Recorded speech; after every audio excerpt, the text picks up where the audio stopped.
দক্ষিণ চব্বিশ পরগনা ভাঙড়ের উত্তর গাজীপুরে ভিত্তি স্থাপন হল বাইতুল আমান জামে মসজিদ।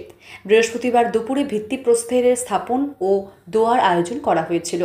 ফুরফুরা শরীফের পীরজাদা তাহের সিদ্দিকীর হাত দিয়ে ভিত্তি স্থাপন করা হয়। এই মসজিদ স্থাপন হওয়ায় খুশি এলাকার সাধারণ মানুষ। এই ভিত্তি স্থাপনের শুভ উদ্বোধনী অনুষ্ঠানে উপস্থিত ছিলেন এলাকার সাধারণ মানুষ, মসজিদ কমিটি ও প্রাক্তন বিধায়ক আরাফুল ইসলাম এবং দক্ষিণ চব্বিশ পরগনা জেলা পরিষদের সদস্য হাকিমুল ইসলাম।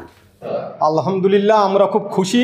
শুধু আমরা খুশি নয়, সাথে সাথে আমাদের এলাকার সমস্ত বাসী খুশি। এই সাথে ফুরফুরা শরীফ থেকে আগত ছোট হুজুর কেবলার আওলাদ জনাব আলা হযরত মাওলানা তাহের সিদ্দিকীর হাত দিয়ে এই মসজিদটা উদ্বোধন হওয়াতে টোটাল ফুরফুরা শরীফের যত আওলাদ হুজুররা আছে, মোজাদ্দেদ জামানরা সবাই খুশি।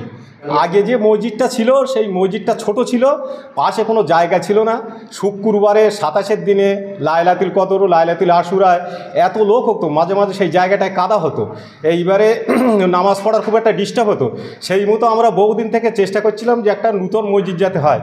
তা আলহামদুলিল্লাহ হুজুরদের প্রচেষ্টায়, আমাদের গ্রামের সকলের প্রচেষ্টায় সেই মসজিদ আজকের উদ্বোধন হয়েছে। আলহামদুলিল্লাহ, আজকে আমরা যে মসজিদ বাইতুল আমান জামে মসজিদের উদ্যোগে আমরা উপস্থিত হয়েছিলাম দাদা হুজুর কেবলা রহমাতুল্লাহ আলাইহির সুযোগ্য সাহেব জাদা তারা উপস্থিত থাকা অবস্থায় আমরা যে বাইতুল আমান জামে মসজিদটাকে ভিত স্থাপন করেছি, আল্লাহ পাক আমাদের দ্বারাতে করাবেন আমরা কখনো ভাবতে পারিনি। কিন্তু আজকের সেই পীর মহল থেকে আমাদের এখানে আগত আমরা মসজিদ বাইতুল আমান জামে মসজিদের ভিত স্থাপন করেছি ইনশাআল্লাহ। এই মসজিদ হওয়াতে কতটা খুশি আপনারা? আলহামদুলিল্লাহ, শুধু আমরা খুশি নয়, সমস্ত বিশ্বের জগৎবাসীর মুসলমান সকলকে খুশি হওয়াটা উত্তম। কারণ হলো এটা হল আল্লাহর ঘর, ইবাদত বান্দিগির জায়গা। এখানে আমরা ইবাদত বান্দিগি করব, এটা সকল মুসলমানকে খুশি হওয়াটাই উত্তম। মসজিদের কি নাম দিয়েছে? মসজিদের নাম দিয়েছি উত্তর গাজীপুর মাঝেরপাড়া বাইতুল আমান জামে মসজিদ কদমতলাম। নূতন ভাবনায় এটা আমাদের চিন্তা, আমাদের কোনো হিংসার পাবন্দি নয়।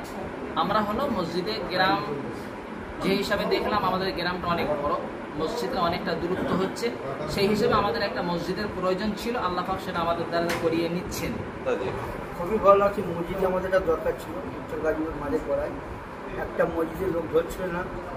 হ্যাঁ, শুক্রবারে সবাই বারাতের দিন তো 27 রোজা, রবি দিবসের দিন লোক ধরে না, নিচে নামাজ পড়তে হয়, অল্প জায়গার সংক্ষেপ। তার জন্য একটা নতুন মসজিদ দরকার ছিল।